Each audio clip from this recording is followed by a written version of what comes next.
Halo guys, balik lagi ya ke podcast bersama kita yang tercinta. Gimana? Ini podcast tema terakhir ya. Iya, tema terakhir di kelas 2.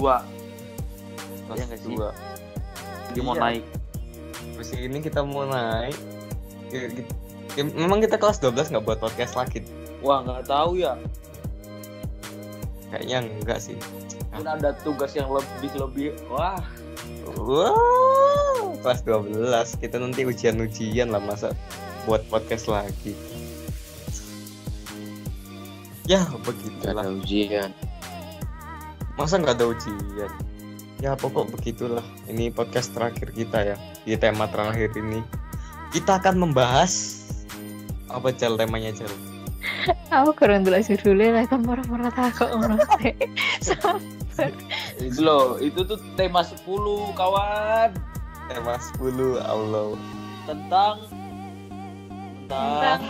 Pembangunan sumber daya manusia atau Unggul. SDM unggul. DM unggul. SDM unggul. Kita bahas apa tuh? Sejarahnya gimana? Apa? Oh, manusia unggul. Mungkin pada zaman penjajahan adanya sebuah revolusi yang membuat manusia jadi unggul gak sih sumber daya manusianya? Wow. Gimana Dengan sih? revolusi, pergerakan. Iya, ada nggak sih? Semakin maju. Gimana nih Mbak Niken? Ada.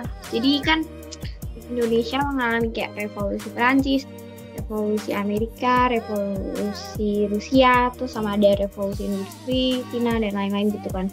Terus apa pengaruhnya bagi dunia masa kini itu ada juga ya. Kalau revolusi industri kayak menghasilkan penemuan alat baru yang memudahkan mobilitas penduduk dengan tenaga mesin, kayak sekarang kan ada HP itu termasuk dari revolusi industri gitu. Terus kalau dari revolusi Amerika sendiri itu membukakan mata rakyat untuk memperjuangkan kemerdekaan. Kayak Indonesia sekarang sudah merdeka kan butuh perjuangan. Terus sadar akan hak asasi dan persatuan kepentingan. Terus gerakan nasional di Indonesia juga bertujuan untuk memperoleh kemerdekaan.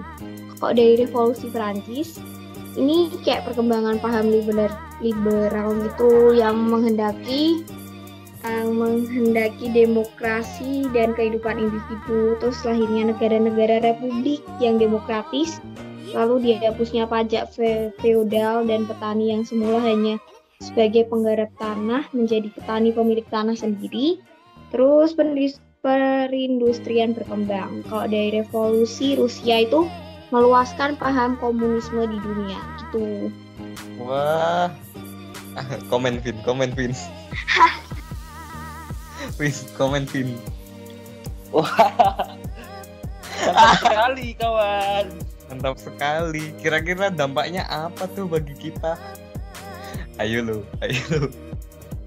Berdampak sih bagi Indonesia dengan ada penjajahannya itu.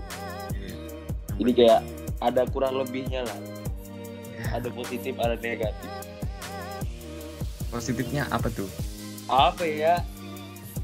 Tahu ini aja. Dampak kalau bagi Indonesia sendiri, kalau dari revolusi Perancis kita tuh jadi lahirnya paham liberalisme, demokrasi, terus ada bentuk negara republik kayak Republik Indonesia, terus penegakan HAM, terus menjadikan undang-undang menjadi kekuasaan tertinggi dalam pemerintahan.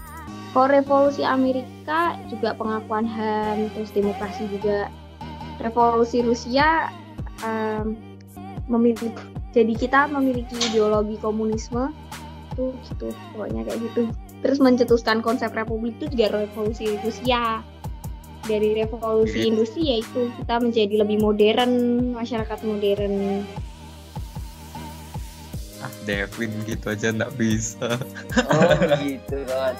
Tapi ya ngomong-ngomong, itu kan misalnya dengan adanya penjajahan seperti itu, ada perubahan tuh di masyarakat pada umumnya. Nah ini kalau misalnya di peranan kaum awam itu gimana sih kayak terhadap pembangunan sumber daya manusia yang unggul? Kalau kaum awam Kaum awam. gimana itu? Soalnya kan itu kan masyarakat umum tuh ada sumbangsinya lah. Kalau misalnya kaum awam tuh gimana ya dalam gereja? Bentar, kaum awam itu apa ya? Hah? Apa? Gopo. Astagfirullahaladzim. Kamu tidak mendengar percakapan tadi. Mualaf. Will, aduh. Awam ah. Wis sabar iki. Iya, kaum awam. Kaum awam iku kayak seorang orang yang menjadikan dirinya itu untuk Tuhan gitu. Jadi kayak ada komitmen untuk lebih dekat lagi sama Tuhan. Nah, kaum awam iku mang sumbangsi apa? Apa mang pin pertanyaanmu? Iya kan, kalau masyarakat umum itu kan kayak dari revolusi itu kayak ada perubahan-perubahannya begitu kan. Ini kalau misalnya kaum awam di dalam gereja itu gimana terhadap pembangunan sumber daya manusia yang unggul? Mungkin kayak pastor ada gimana, uskup ada gimana, suster ada gimana gitu. Mungkin bisa dibantu dijelasin nih kawan. Tok, paket. Mana jawabannya kawan? Sudah apa gue dijawab apa? Kita Google aja ya guys, daripada kita salah. Berarti kan teman kita ini kurang memahami. Daripada salah kan ya kita memberikan informasinya. Mending kita tanya Google. Kita harus memberikan informasi yang fakta. Sumbang sih kaum awam.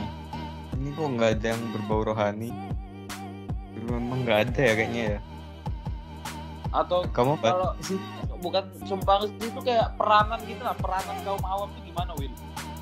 Peran kaum Iya. awamnya kan? Kalau setauku sih di gereja itu apa ada organisasi masyarakatnya juga. Iya nggak sih? Yang itu loh, apa namanya? Oh bukan sih, itu kemanusiaan ya. Tugasnya sebagai anggota gereja dan masyarakat dengan demikian kan umat manusia berarti membawa umat manusia kepada Allah. Terus sumber daya manusia kan peningkatan di bidang rohani, iya kan? Waduh. Iya. Otomatis dalam perbuatan juga enak masuk rek. Ini Jadi- masalahnya yang denger paham nggak sama kita?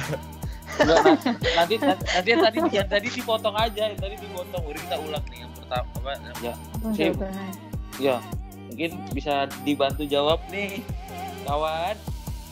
Kalau setahuku sih itu, kalau misalnya peningkatan sumber daya manusia kan berarti kan dari apa jasmani dan rohani kan, dari perbuatan juga dinilai. Kalau misalnya kita perbuatan misalnya dari rohani kita baik, kan berarti kita bisa melakukan segala hal itu dengan berpikir jernih. Kita bisa ya pokok gitulah, sumber daya manusia kan gitu. Berarti dia bisa melakukan sesuatu produktif gitu maksudnya kan. Terus biasanya kalau di gereja itu kan ada kayak organisasi gitu kan yang buat yang ada bantu apa gitu, mau buat sesuatu. Pokoknya di gereja itu nggak tentang doa doang kan. Ada, misalnya ada kegiatan apa mendekor gereja kan, itu kita perlu kreativitas juga. Misalnya ada acara apa lagi sih biasanya kalau di gereja? Kalau bersama, pasca bersama. Nggak melulu tentang ibadah. Yoi. Iya, ada juga yang itu apa namanya, yang bantu bencana alam itu apa namanya, ya pokok itulah yang apa ikut rescue gitu ke tempatnya. Dan itu juga membantu meningkatkan sumber daya manusia biar produktif gitu kan maksudnya. Masuk nggak tuh jawabannya? Sabi. Sabi. kan kayak saling membantu dengan bencana alam tadi, mungkin dibantu secara makanan atau pakaian bisa suka membuat sumber daya manusia semakin unggul dengan ketahanan pangan yang ada.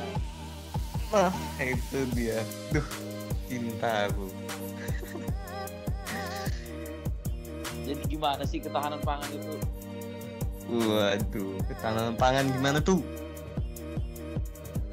Ketahanan pangan itu mencakup banyak aspek guys, terus memiliki definisi yang luas, sehingga setiap orang tuh mencoba membuat definisinya sendiri sesuai dengan tujuannya. Nah, secara umum ketahanan pangan itu kemampuan untuk mencukupi pangan dan keterjaminan tiap individu untuk memperoleh pangan.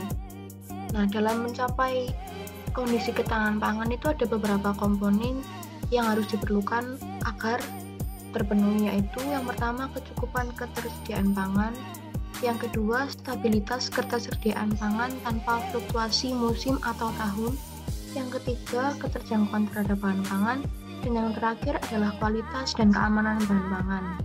Nah, dari semuanya itu juga ada namanya potensi dan persebaran sumber daya industri. Yang pertama adalah potensi persebaran hasil pertanian dan perkebunan untuk bahan industri. Yang kedua, potensi persebaran hasil tambang sebagai bahan industri. Dan yang terakhir merupakan potensi dan persebaran hutan untuk bahan industri di Indonesia. Jadi Oh kayak iya. Apa? ketahanan pangan ini sangat berpengaruh ya di seluruh manusia ya. Iya banget. Oh jadi kan berarti dengan adanya ketahanan pangan ini sumber daya manusia itu kan bisa semakin meningkat kalau sesuai dengan ketahanan pangannya ini. Nah mungkin dengan adanya sumber daya manusia yang meningkat, seharusnya kita juga bisa buat energi alternatif gak sih dengan pemikiran-pemikiran manusia agar sumber daya alam yang kita punya ini gak semakin cepat habis. Jadi mungkin nanti kalau kita sudah punya anak cucu kan mereka masih bisa merasakan gimana tuh. Nah Itu dia.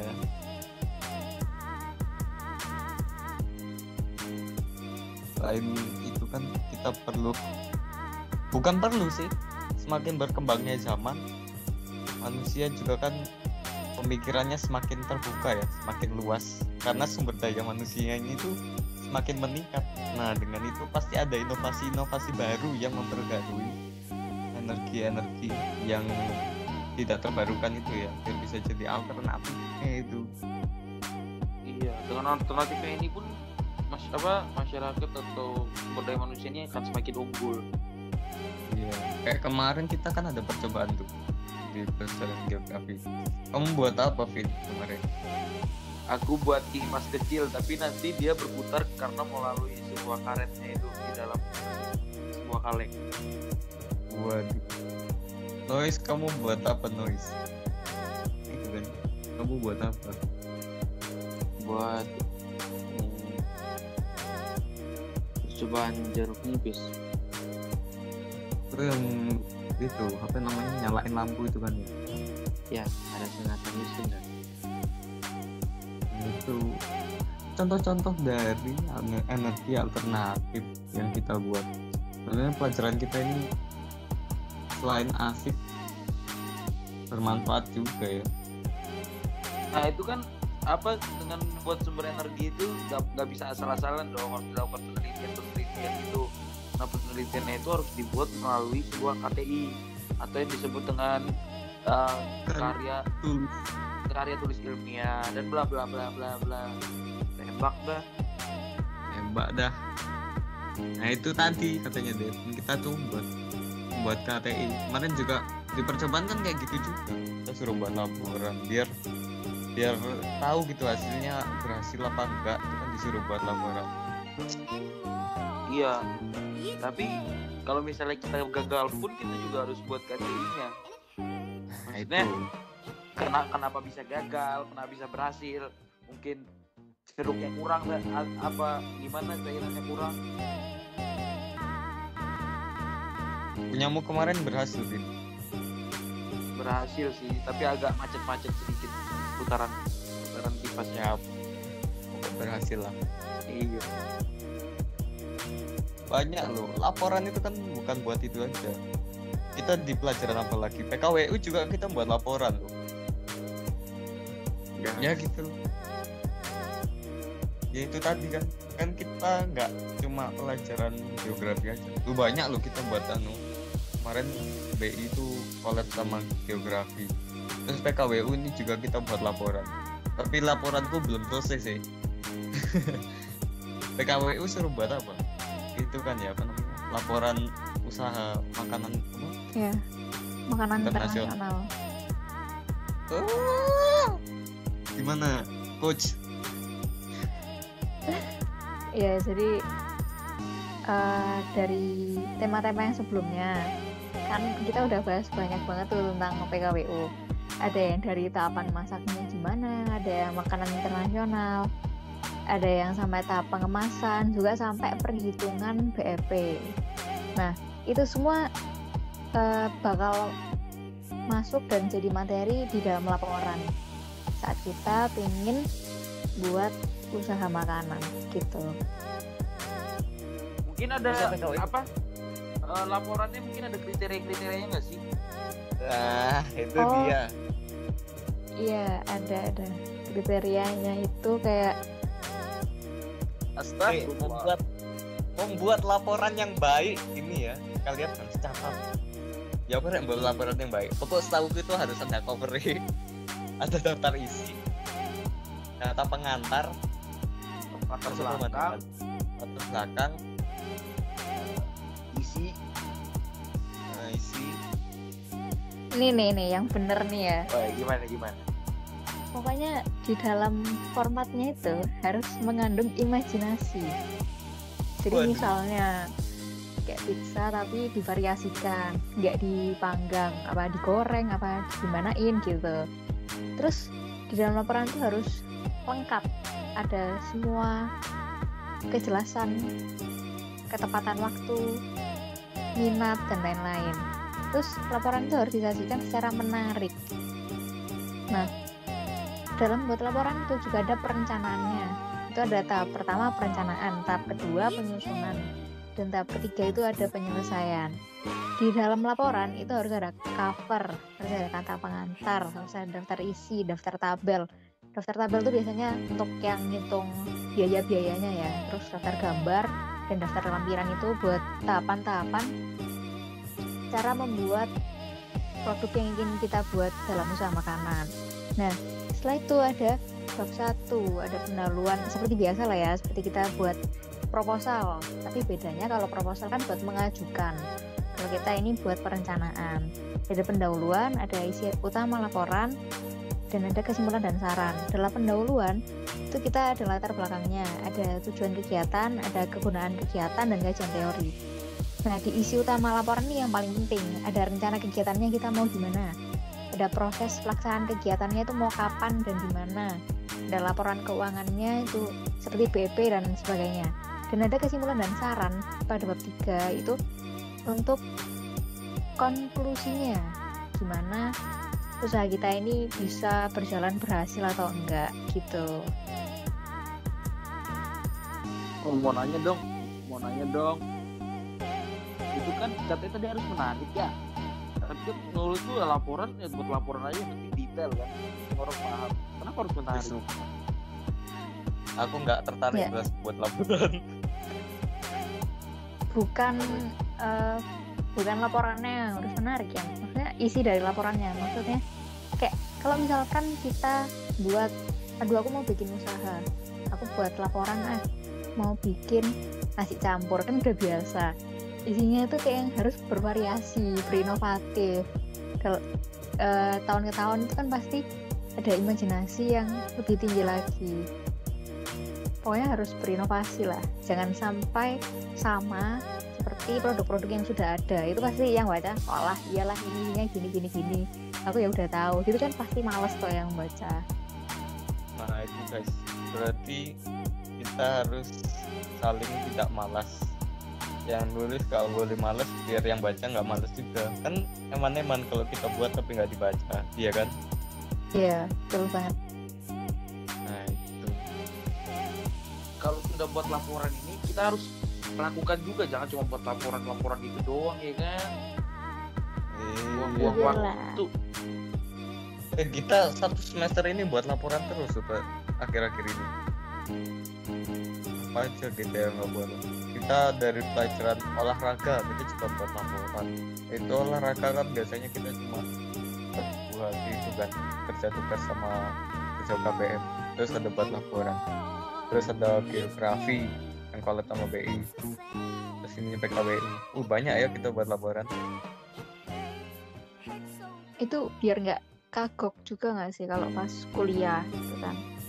Suruh bikin apa skripsi ya, suruh bikin laporan apa, ini gimana cara bikinnya kan, biar nggak gitu. Sumpah lo, aku terakhir buat laporan SMP. Aku habis dapat pelajaran gitu kaget gitu. Ya itu jadi pelajaran ya buat teman-teman semua. Ya kita juga nggak malas-malas, kita biar terbiasa membaca, menulis, literasi, biar kita bisa terbiasa nulis laporan. Mungkin pembahasan kita sudah cukup kali ya. Ambil baiknya, buang buruknya, lakukan Iya. apa yang baik. Terima kasih teman-teman sudah mendengarkan podcast kita. Jangan lupa like dan subscribe. Jangan lupa di-share juga, karena share kalian itu berarti bagi kita ya. Biar nilai kita semakin bertambah.